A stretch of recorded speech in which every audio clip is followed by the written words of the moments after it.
I'm Audrey Irvine. I'm a psychologist with a practice in EEG neurofeedback. I have a PhD from the University of Virginia, and I have studied transpersonal psychology for probably about 20 years. Over the last 4 or 5 years, I've had the privilege of being able to research extraordinary abilities.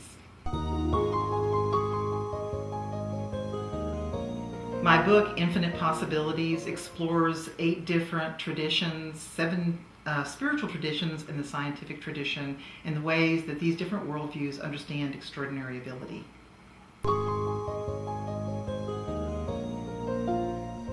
Extraordinary ability is an ability that cannot be explained by Newtonian physics.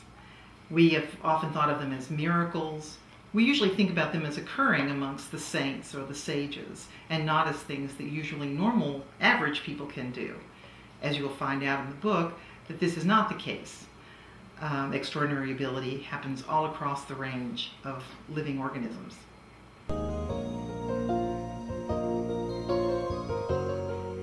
Well, some of these are really quite mundane, like knowing when someone's going to call you on the telephone, or knowing that you're being stared at by someone across the room.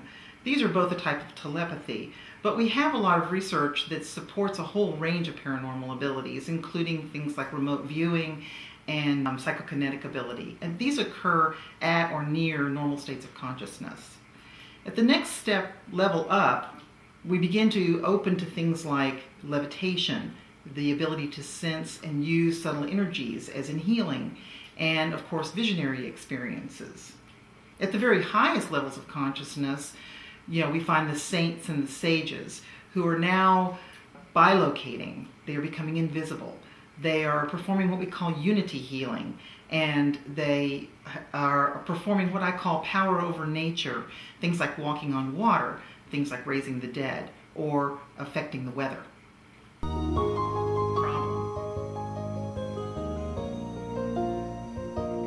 Well, I started out looking across various traditions to see if there were commonalities in the type of abilities reported.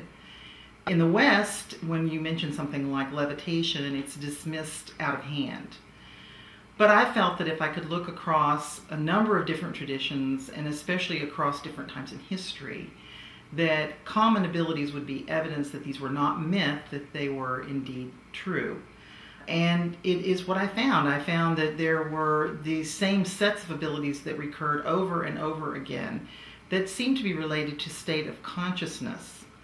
And I also found that there were unique abilities that occurred as a result of unique circumstances, such as desert conditions where water was very important, or remote mountain situations where people were isolated from one another. There would be unique abilities that would arise in that situation.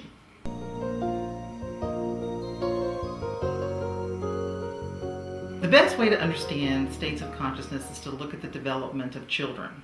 When a child is first born, it is bonded with its mother to the point where it can't differentiate between itself and its mother. But with time, the child begins to understand, to differentiate itself from its mother, itself from objects. To bite on the blanket is a different experience than biting on the thumb. As childhood progresses, you find you can roll a ball across the room, and the child will go and look under the table to get the ball. And if you roll the ball under the table, the child will go and get the ball under the table. If you then roll it under the chair, the young child will still go back under the table to look for the ball, because the child has not been able to differentiate between ball and place. And when it finally does take this step of consciousness, it then knows to go look under the chair for the ball instead of under the table, because it now knows that balls can go many places, not just under the table. Time continues and the child develops, and around the age of 7, the child has differentiated to the point now where she understands rules. And now it understands that there are rules that guide dropping things, there are rules that guide bedtime. This is a huge step in consciousness for the child. And the child continues with this involvement in rules and games and things all the way through their middle childhood.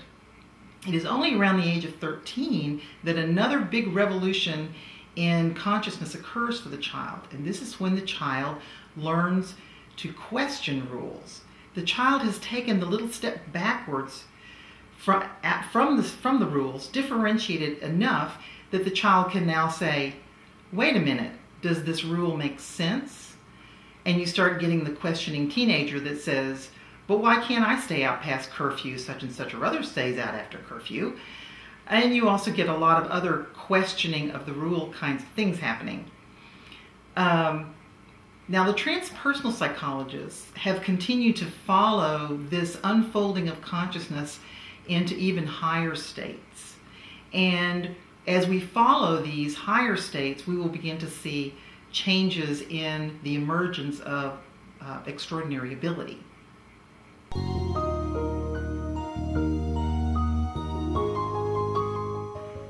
Actually, no, all animals seem to have a capacity for the extraordinary, whether it's insects, birds, fish. I point you to the work of Rupert Sheldrake. Although controversial, he has pulled together a fascinating body of research pointing to the extraordinary amongst animals. By the time you get to mammals, there's very clear evidence that these animals function in extraordinary ways.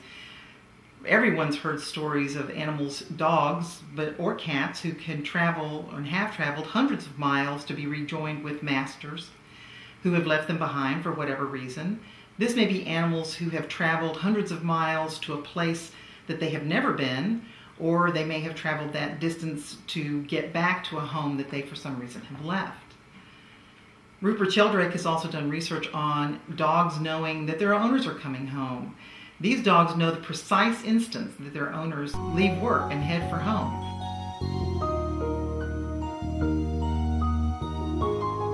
Something happens when the frontal cortex develops. Self-awareness and rational thought emerge, but at the same time, extraordinary abilities seem to be suppressed. We find them happening only a little above the chance level. And it's only when the rational mind is set aside that we see extraordinary abilities emerging once again.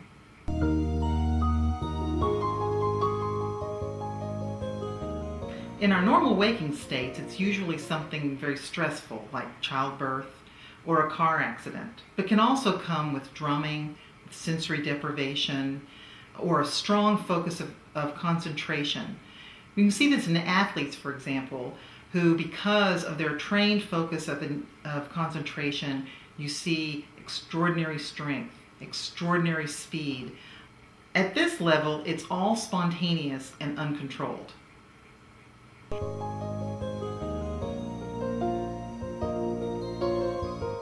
Well, that's right. Some people do seem to come equipped with a natural capacity for the extraordinary. You can think of it like an ability for music or athletics. Some people are just very good at these things. One metaphor that's been used is that of a gate. You can think of this gate as existing between the conscious and the unconscious mind. Most of us have creaky gates. They don't open very readily, and so we have a hard time getting access to these unconscious states.